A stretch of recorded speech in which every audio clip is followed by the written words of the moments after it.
नमस्कार दोस्तों, कैसे हैं आप सब। आज हम बात करेंगे टारगेट नंबर 14 के बारे में, यानी कि डे नंबर 14 के बारे में। और आप सभी को मालूम होगा कि ये इस चैनल पर स्ट्रेटजी चल रहा है 70 दिनों का, कि आप 70 दिनों में यूपीपीसीएस और साथ ही साथ आरओ एआरओ एग्ज़ाम को कैसे क्वालिफाई कर सकते हैं। 2025 प्रीलिम्स की बात हो रही है, ये चीज़ ध्यान देना, ठीक है। और ये वीडियो आप कभी भी देख सकते हैं, एग्ज़ाम के 70 और 75 दिन पहले कभी भी देख सकते हैं। ये वीडियो आपके लिए ही है। तो चलिए स्टार्ट करते हैं कि आज आपको क्या क्या पढ़ना है, कैसे क्या करना है। तो अगर हम बात करें इंडियन पॉलिटी के बारे में, इंडियन पॉलिटी, तो इंडियन पॉलिटी में एक मिनट जाइए, 1 मिनट। इंडियन पॉलिटी में आज आपको क्या पढ़ना है। सबसे पहले आज आपको पढ़ना है हाई कोर्ट के बारे में और साथ ही साथ सुप्रीम कोर्ट के बारे में। अब हाई कोर्ट और सुप्रीम कोर्ट के बारे में क्या पढ़ना है, जैसे हाई कोर्ट सुप्रीम कोर्ट के बारे में जो भी आर्टिकल इनसे संबंधित हैं, यानी कि अनुच्छेद, वो पढ़ना है। और जो सुप्रीम कोर्ट का या हाई कोर्ट का जो चीफ जस्टिस होता है, उनका एज कितना होता है, जो भी एक हाई कोर्ट और सुप्रीम कोर्ट से संबंधित जितने भी पॉइंट्स हैं, जितने भी इम्पॉर्टेंट टॉपिक्स हैं, सब चीज़ आपको अच्छे से कवर करना है। अब आपको ये कैसे मालूम होगा कि हाई कोर्ट और सुप्रीम कोर्ट से संबंधित सवाल कहाँ से किस तरीके से पूछे जाते हैं, या फिर पिछले साल क्या क्या सवाल आया है, क्या क्या सवाल पूछा गया है। उसके लिए सबसे शानदार चीज़, जैसा मैं अपने हर एक वीडियो में बोलता हूँ, घटना चक्र की बुक है, ठीक है।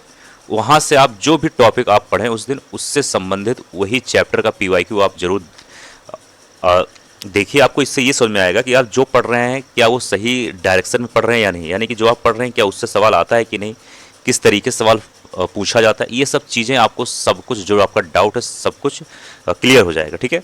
तो आपको हाई कोर्ट पढ़ना और सुप्रीम कोर्ट पढ़ना है, लेकिन घटना चक्र की बुक को साथ में लेकर, ठीक। यहाँ से भी एक ठीक ठाक सवाल बनता है। अगर 10 सवाल मान लेते हैं इंडियन पॉलिटी में पूछा जाता है, 10 सवाल, एक बात बताते हैं, वैसे तो पूछा जाता है 20 से 25 सवाल, लेकिन हम 10 सवाल मानते हैं, या फिर चलिए 20 सवाल मान लेते हैं कि यूपीपीसीएस या आरओ में पूछा जाता है। तो लगभग 1 या 2 सवाल के आसपास सुप्रीम कोर्ट और हाई कोर्ट से सवाल पूछा ही जाता है। ये सब इंपॉर्टेंट चैप्टर है, ध्यान देना। ये आपका मेजर चैप्टर था, यानी इसमें आपको थोड़ा समय लग सकता है, 3 घंटे 3.5 घंटे। अगर आपके पास समय रहे, अगर इसको पढ़ने के बाद अगर आपको ऐसा लगता है कि आपके पास कुछ समय बचता है, तो आज आपको पढ़ना है फेडरल के बारे में और साथ ही साथ यूनिटरी गवर्नमेंट के बारे में। अब ये क्या होता है, फेडरल यानी कि होता है संघीय, और यूनिटरी मतलब होता है एकात्मक।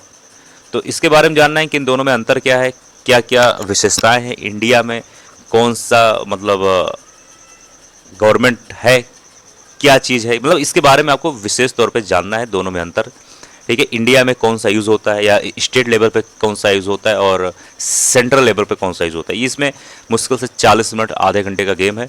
इसको आप वीडियो से भी देख सकते हैं, लक्ष्मीकांत से भी पढ़ सकते हैं, जो भी आपको सही लगे। ये आपका माइनर मतलब कह सकते हो ये चैप्टर है। अब ऐसा मैं क्यों कह रहा हूँ ये माइनर चैप्टर है, क्योंकि इससे सवाल आते नहीं हैं। इससे 2 साल, 1 साल या 3 साल में कोई एक बार सवाल पूछा जाता है। लेकिन आपको ये चीज़ मालूम होना चाहिए, क्योंकि सवाल कहीं से भी और कुछ भी बन सकता है, ठीक है। हो सकता है कि इसी साल इसमें से एक सवाल आ जाए। तो आपको ऐसे चीज़ों पर ध्यान देना है कि आपको सबसे पहले मेजर चैप्टर पे ध्यान देना, जैसे parliament, fundamental rights, supreme court, high court. और उसके साथ ही साथ 10 से 15 चैप्टर ऐसे होते हैं जो माइनर होते हैं, यानी कि वहाँ से 1 या 2 साल में 1-2 सवाल पूछा ही जाता है। तो उसको भी आपको ध्यान देकर चलना है। ये आपके पास जब समय रहे तो ज़रूर से ज़रूर इस पर ध्यान देना। अब आइए एंशिएंट हिस्ट्री में क्या पढ़ना है, जैसे हम लोग हर एक वीडियो में बोलते हैं। एंशिएंट हिस्ट्री, आपका मॉडर्न हिस्ट्री तो ख़त्म हो गया था, एंशिएंट हिस्ट्री इस समय आपका चल रहा है। एंशिएंट हिस्ट्री में आज आपको पढ़ना है गुप्त काल के बारे में, गुप्त काल के बारे में। और गुप्त काल के बारे में आज आपको सब कुछ पढ़ना है, ऑल सब कुछ पढ़ना है, ठीक है। ये चीज़ ध्यान देना। अब गुप्त काल के बारे में क्या पढ़ना है ये इंपॉर्टेंट हो जाता है, ठीक है। जैसे एक सवाल ऐसा भी आ सकता है कि इलाहाबाद का अशोक स्तंभ किसके शासन के बारे में सूचना प्रदान करता है, ऐसे सवाल आ सकते हैं, ठीक है। या फिर भारत का नेपोलियन किसे कहा जाता है, ठीक है। या फिर ऐसे पूछा जा सकता है कि प्रथम गुप्त शासक जिसने परम भागवत की उपाधि धारण की वह कौन था। ऐसे सवाल आ सकता है जो कि कहीं ना कहीं गुप्त से संबंधित है, गुप्त काल से संबंधित है, ठीक है। तो ये ऐसे सवाल आपको ध्यान देना है। लास्ट में क्या करना है आपको, दिसंबर 2024 का आप सभी का करंट अफेयर चल रहा था, आज उसका तीसरा दिन है। और जैसे मैं अपने हर एक वीडियो में बोलता हूँ कि एक महीने के करंट अफेयर में आपको 4 से 5 दिन देना ही होता है। क्यों देना होता है वो आप सभी को मालूम होगा। लास्ट में क्या करना है आप सभी को, लास्ट में जैसा मैं अपने हर एक वीडियो में लास्ट में बोलता हूँ, 20 सवाल आपको जीएस का, 20 या 20 से ज़्यादा सवाल आपको हिंदी का।